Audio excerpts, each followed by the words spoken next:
Hey everyone, welcome to Princess Gay. I'm your host Connie, and today we are here with the first impressions reaction to episode 1 of Moon Girl and Devil Dinosaur.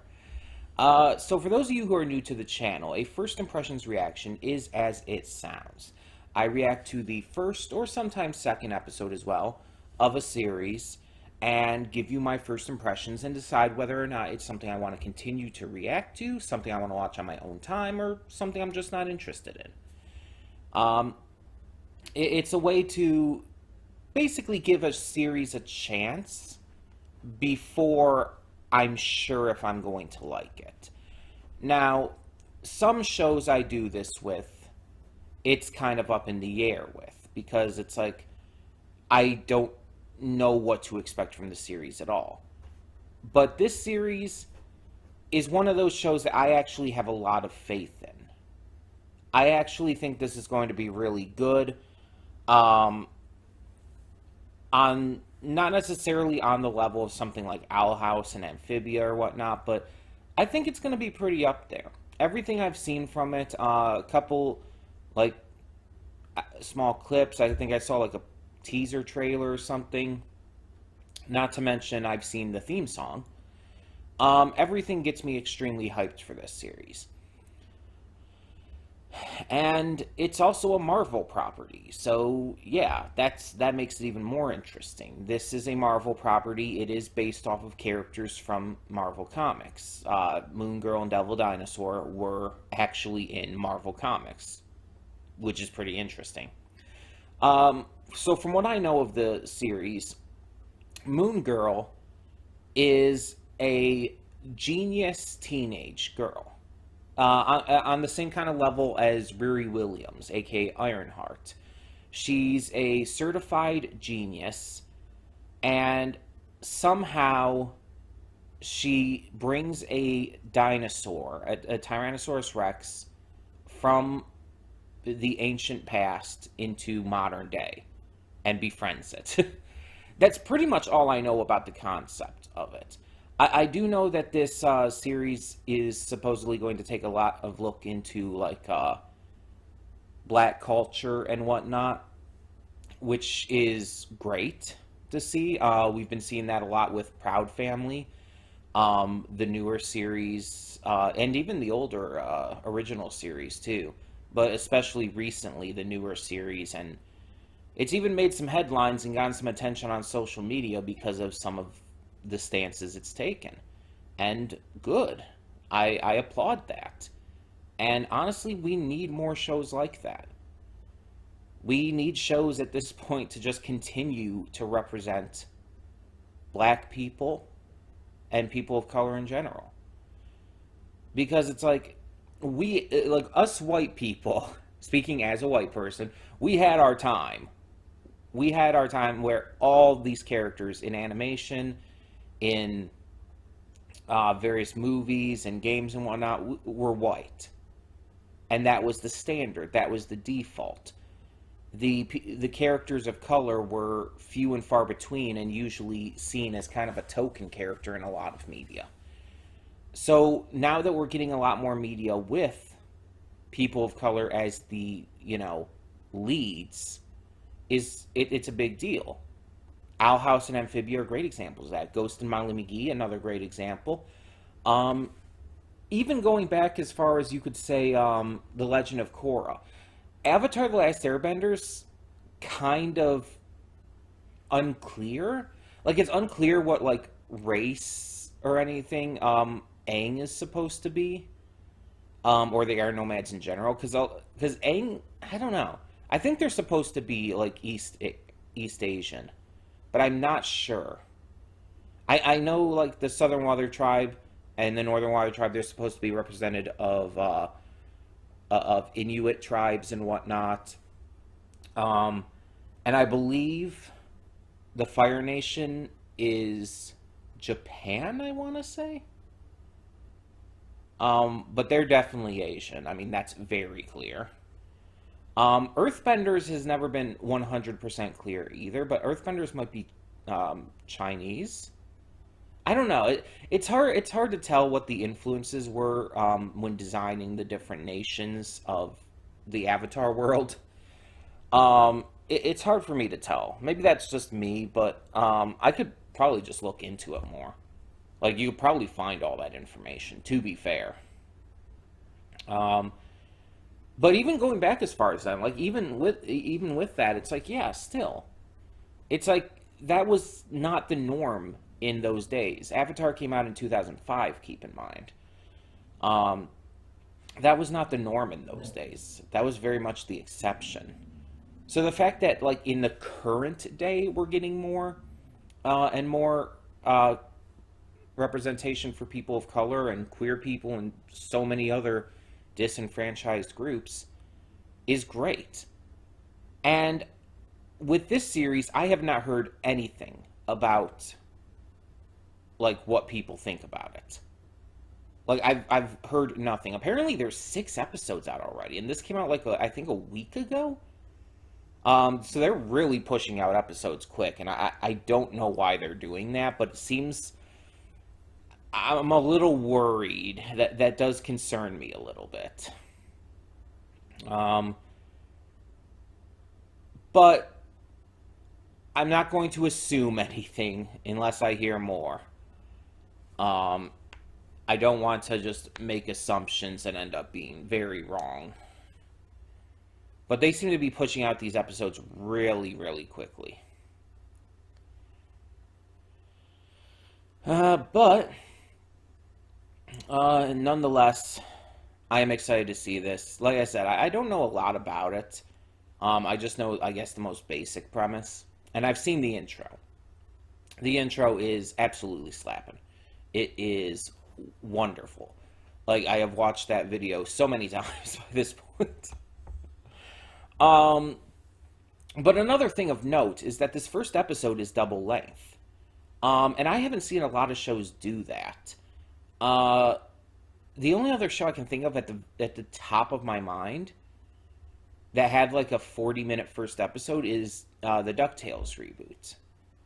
There's probably others, but that's the only one I can really think of off the top of my mind. Not counting Owl House Season 3 because that doesn't count.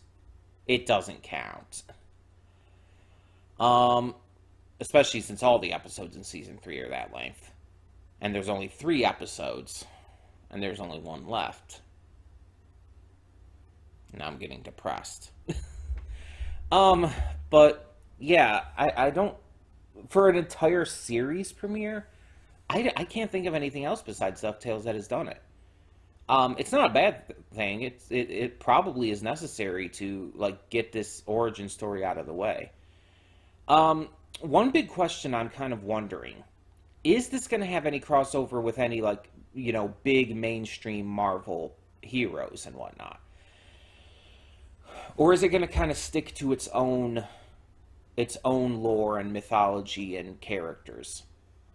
Like, I'm not necessarily expecting to see, like, Iron Man or Captain America, but maybe they'll be mentioned. Maybe the Avengers will be, like, name dropped. That could be cool.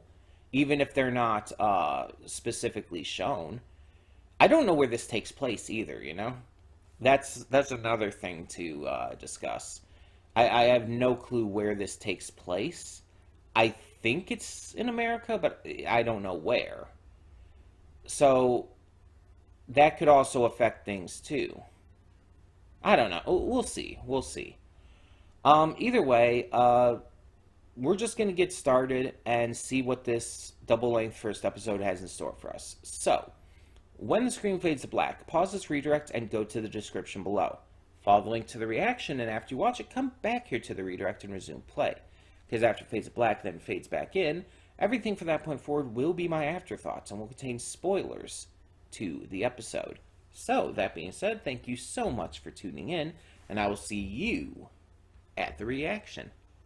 And we are back, and we'll begin with spoilers in 3, 2, 1, now. So, this is pretty much exactly what I expected it to be. This is what I thought this show was going to be about, and what it was. Well, not just what it was going to be about, because again, I knew the basic premise. Um, but it's what I knew or what I thought it was going to be like in terms of its tone, its style. Although technically some of the style stuff, like some of the different aesthetic choices they made were not necessarily expected, but very much like very much appreciated. Um, like during the climax and everything, and having the color changes, it's almost JoJo like in a weird way, um, which is very appreciated because I love that JoJo does that. Um, but I expected the heart, the character, the humor, like all of that really, and yeah, it's really really fucking good. Like, my God. Like, this is exactly what I thought and hoped it would be. Just a really good series that not just focuses on the superhero stuff, but also the people underneath. Their real life problems, their real life situations, their mindsets and everything. And yes, some of the stuff in there is a little cliche. Stuff you've seen all the time, everywhere before. The entire third act breakup thing with Casey, it's like, oh yeah, obviously that's been done before. That's everywhere. And even the way they made up was just like, oh, they both realized like they were acting a little irrationally and they just needed to talk things through. It's like, yeah, we've seen that before. We've seen it before where Lunella tries to push away Devil, and it's like she even like starts being mean to him just to try and get him to go. But then he ends up coming and helping her out later on when she's in trouble and they reunite and it's really touching and beautiful. It's like, yeah, we've seen that kind of thing before. Obviously, not necessarily with a dinosaur, but it's not a new concept. And I think a lot of this isn't new. A lot of what's shown in this is not like anything like altogether new. And some people say like nothing is new and everything, but it's like you can still be original in this day and age. Um, but here's the thing: even though almost nothing in this I would say is new or fresh or original, it's all stuff that's been done before. It's executed in such a well written and directed way that I don't give a fuck. that I don't care that it's unoriginal, that it's stuff that's been done before. Because it's so well executed that it doesn't matter. And this is something I've talked about before, where it's like cliches and tropes are not inherently bad. In fact, cliches and tropes, if used properly, if executed properly, can actually be good for a series. It can actually help a series be better than it could have been otherwise. It just depends on how the creators utilize them. If they're just in there because it's clear that the creators couldn't like think of anything better, then yeah, it's going to show. It's going to feel lazy. But in the cases of something like this, where it's like the creators are clearly doing this stuff in order to connect us with the characters and the story, as well as the Lower East Side itself, getting us connected to their story, their lives, their struggles. It's like that's how you do it. That's how you make us that's how you make us care, by utilizing these tropes and cliches in ways that make sense, in ways that feel natural. Because they're tropes and cliches for a reason. They're they've worked in the past, and they've worked plenty of times in the past. The only reason why people look down on a lot of them nowadays is because they're overdone. And a lot of times they're not handled properly. So it just depends on how you execute it. And I think the creators here did excellently in that. As I had stated, the art and animation is phenomenal. The style to this, it has such a unique style. It almost looks like it's almost right out of a comic book, but also blended with modern cartoon stylings and everything. It's really unique. It stands out so much. I don't think I've seen anything quite like it in terms of its style, and that's really good. That's really impressive. The voice acting is fantastic. Everyone does a great job. Like, obviously, there's some really good voices in this series. But even the ones who I don't necessarily know, like, I don't think I've heard of Diamond White before. I might be wrong. It's possible. I might have heard her in something else, but she does a fantastic job as Lunella. I've said before that voice acting is part of what brings a character to life. It's a major part of what brings them to life. Voice acting is important. And I think that the voice acting for these characters is exceptionally great at bringing them to life. It helps them feel real by having these voice actors be so good. The humor is wonderful too. There's a lot of really good humor in this, to where it's like it doesn't feel like cringy or like, you know how some shows just insert random modern humor that also gets extremely dated extremely quick. Like the Powerpuff Girls reboot. That's just the kind of example I'll go with, where it's like it's really cringy. It's just trying to be hip and everything, and it's failing at all levels. You know, this series is not doing that. This series is actually, you know, trying to insert real, genuine, funny humor. Just for the sake of having genuine, funny humor. And it blends well with even the serious parts of this. I also like that, at least from this first episode, the villain is threatening.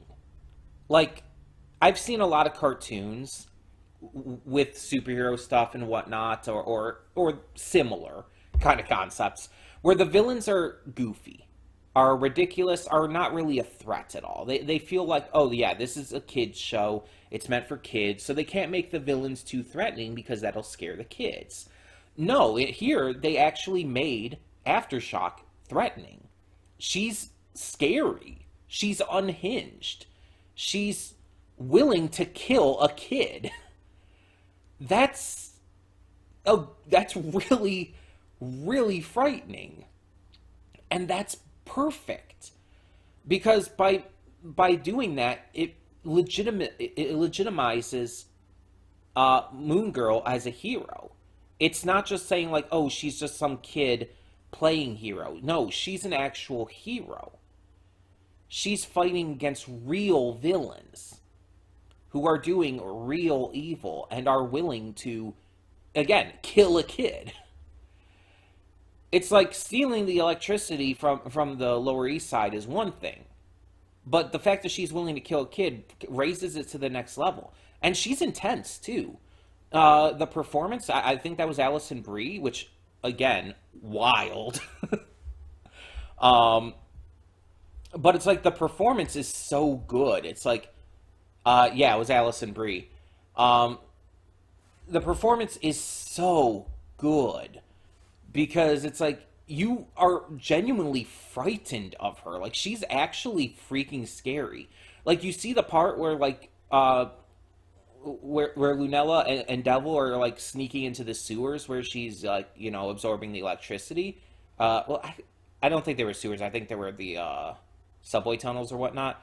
But you see like Lunella hiding around the corner and shaking because she's scared.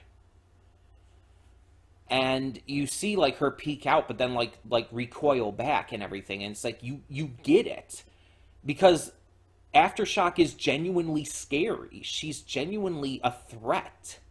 And I love that. And I want the villains to continue to be like that.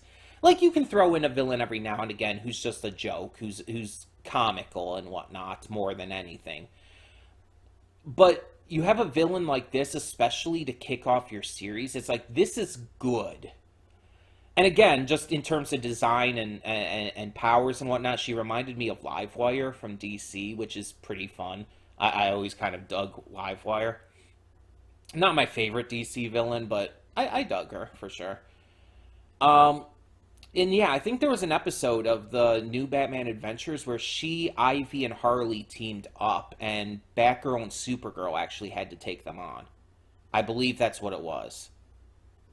Um, it was kind of like this girls episode, basically. Um, I don't remember all the details about it, but I know I liked the episode. Um, and there's other little things in this too that I really liked. I've said this before, I'll say it again. I really like when any piece of media shares the true meaning of courage. Like when any piece of media mentions that, it like I don't know, it's like the dopamine hits my brain. For some reason it's just really good for me. um the true meaning of courage is not the absence of fear, but doing the right thing in spite of your fears. And they didn't word it like that in here. It was worded a little differently with Lunella telling Casey about what her grandmother told her and everything. But that's exactly what it was still. That's exactly what she was saying. And it's like, I don't know why I love that so much. I just really do. um, and again, just little touches, like the way the family interacts. The fact that at the end, you can very clearly tell that Lunella's grandmother understood that that was Lunella. Like, you saw it in her reaction, unquestionably. She's not going to tell anyone. I don't think she is, but I don't even know if she'll tell Lunella right away. Um, I also like how they built up Lunella and Casey's friendship. It wasn't just a thing right away. You even saw Casey early on in the episode sitting alone in the cafeteria, which led into what we find out later on, that she's never really had a real friend anymore, just or beforehand, despite being like this huge social media influencer type of person. Um, and you see, like, she's just not like with anyone. She doesn't have any friends. And you see how it starts to build up as she eventually is saved by Lunella and Devil. And then she goes to and meets with them and learns about everything. And you see how their friendship builds. And eventually, by the time they break up, it's like you believe that these two are best friends. And so them reuniting and coming back together after their breakup just also makes a lot of sense. It just feels like that was earned. Like it felt like they worked up to that. I think having this first episode be double length also allowed just a lot of this to breathe. If they tried to shove all of this into 22 minutes, it would have been way too rushed. I cannot see a way that they could have done that. By having this be double length, it allows it to really breathe and to really give us a good feel for, again, everything, for the Lower East Side as a community, which we very much saw the community aspect of them protecting Moon Girl and everything, and fighting with her and helping her out and all. Like, that was great, by the way. But we got to understand Lunella's personality and character. She's a genius, but she's also a kid still. And that's made very clear, because you see a lot of these genius kids in television or movies or games or whatnot, and a lot of times you start to lose the kid aspect of it. But here it's like you still very much get that. With this, you very much understand that that Lunella is still a kid and that she's still figuring things out. And I like that. I like that they didn't sacrifice that just to make her this cool genius. You know? But we get to know Casey, we get to know Lunella's family, we even get to know Devil as a character. And Devil's basically just a giant puppy, let's be honest. He is a giant puppy. And I've seen that I was also worried about early on in the episode, like kind of after we first got introduced to him. I was worried that that was going to get annoying. That was going to be annoying, that he's just this giant puppy character and it's like not acting like a dinosaur and everything. But I actually got over it really quickly, and I started to like legitimately think in my head, no, he's actually cute. I like him. Yeah, it's like it just I don't care anymore. Like it's meant to be goofy. It's meant to be silly. I don't know exactly how it's done in the original comics. I assume it's probably a little more serious in the comics, but I don't know. Comics can be really fucking silly. But I came to like the conclusion really quick that I don't care that it's silly. It's cute. It's fun. It's enjoyable. Devil's adorable. He's a puppy. I love puppies. So it's like, yeah, I'm perfectly fine with it. And I love just obviously the fact that he loves meat and everything, like cold cuts and all, but also can actively like ignore his instincts and his desires for meat if it means, you know, helping out Lunella and everything. Like we saw that two major times. One when taking out those robbers, he ignored his instincts for the meat and smashed the table they were on. And then the second time when Lunella threw the meats through the portal, and he just didn't want to go. He just didn't care. He wanted to stay with her because they were best buddies, and this is his home now. Yeah, I just really love this. I think that's the big takeaway here. I just really love this. And so, yeah, we will be continuing to react to this at a future time. I don't know exactly when. I can't say for that. But this is definitely something we will be continuing to react to on the channel.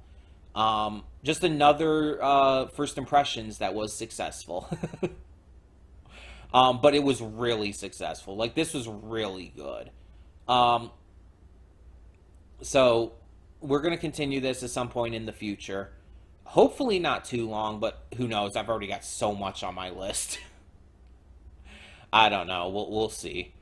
But apparently the first season is going to be 20 episodes in total. And from what I've seen, I kind of looked it up.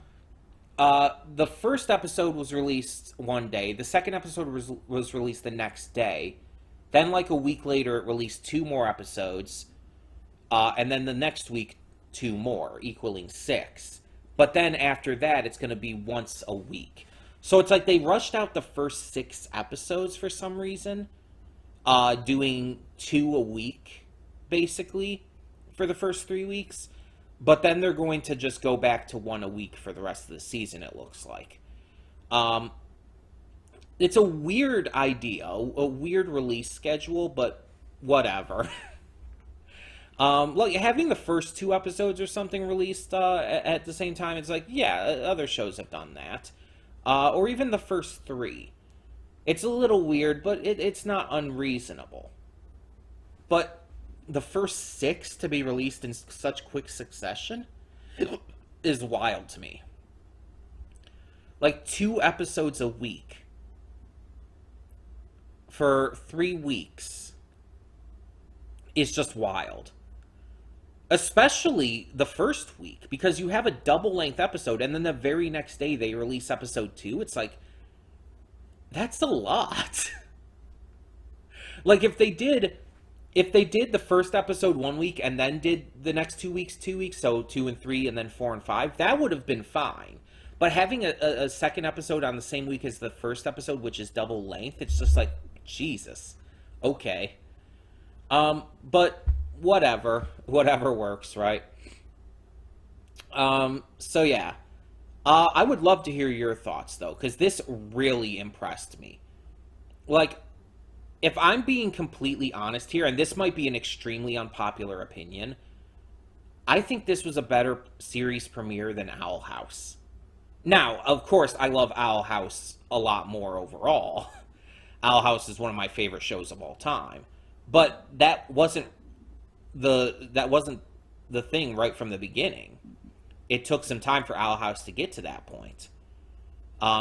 Just based on the first episode alone, I think this is a better first episode. I really do. That doesn't mean the entire series will be better than Owl House. No, I honestly doubt that. But the first episode was better. It was a better first impression. But I would love to hear your thoughts. So tell me in the comments below, what did you think of this first episode of Moon Girl and Devil Dinosaur? And also, what do you think about the mystery that it's setting up with the scientist who went missing, whose real name is unknown? Like, there's a mystery set up there. I almost forgot to mention that. Let me know your thoughts on that and so much more down in the comments. And for now, also no spoilers for any of the future episodes, obviously. Because obviously there's 6 episodes out currently, and I've only seen the first. But yeah, tell me your thoughts down below. And for now, I'm Connie, and I'm signing off. See y'all next time.